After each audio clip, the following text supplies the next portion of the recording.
Extreme Pronitron.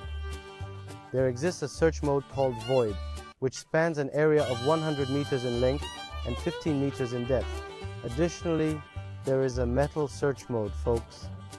It includes a Pro mode with the receiver. You have the freedom to discover metals from nothing to 99 with mere exploration.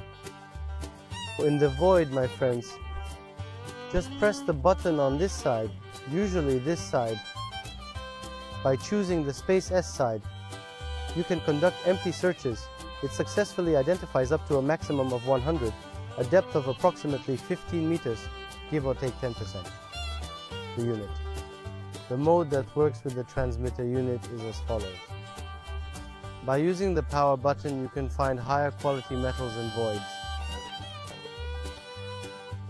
Research more with your chosen power.